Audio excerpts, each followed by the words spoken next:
Good afternoon, everybody. How are you? I'm going to read the Twits, but not all of it, just the first couple of chapters. This is one of my favourite books. In fact, it's so old that it's all yellow inside. Can you see? I've read it so many times over the years. I love this book because the characters in it are really funny. I'm going to read the chapters where we find out about Mr. and Mrs. Twit. First of all, Mr. Twit. We can see a picture of him there. Mr. Twit was one of these very hairy-faced men.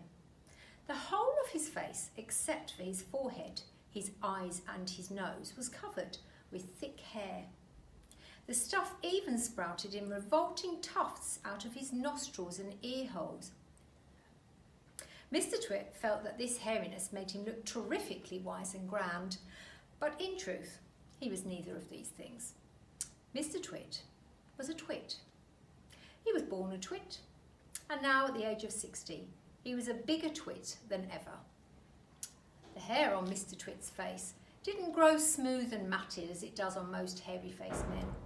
It grew in spikes that stuck out like bristles, like the bristles of a nail brush. And how often did Mr. Twit wash this bristly, nail-brushy face of his? The answer is never, not even on Sundays. He hadn't washed it for years. Ooh. As you know, an ordinary unhairy face like yours or mine simply gets a bit smudgy if it's not washed often enough. There's nothing so awful about that. But a hairy face is a different matter. Things cling to hairs, especially food. Things like gravy go right in amongst the hairs and stay there. You and I can wipe our smooth faces with a flannel and we quickly look more or less all right again. But the hairy man cannot do that. We can also, if we're careful, eat our meals without spreading food all over our faces. But not so the hairy man. Watch carefully next time you see a hairy man eating his lunch, and you will notice that even if he opens his mouth very wide, it's impossible for him to get a spoonful of beef stew or ice cream and chocolate sauce into it without leaving it on the hairs. Mr. Twit didn't even bother to open his mouth wide when he ate, and as a result, and because he never washed, there were always hundreds of bits of old breakfast and lunches and suppers sticking to the hairs around his face. Oh, they weren't big bits, mind you, because he used to wipe those off on the back of his hand or his sleeve while he was eating. But if you look closely, and you'd never want to, you could see tiny specks of dried up scrambled eggs stuck to the hairs, and spinach and tomato ketchup and fish fingers and minced chicken livers and all the other disgusting things that Mr. Twit liked to eat. And if you look closer still, hold your noses, ladies and gentlemen.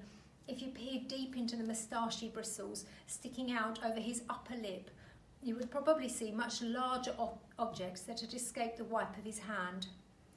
Things that had been there for months and months, like a piece of maggoty green cheese, or a mouldy old cornflake, or even the slimy tail of a tinned sardine. They're close up there for you.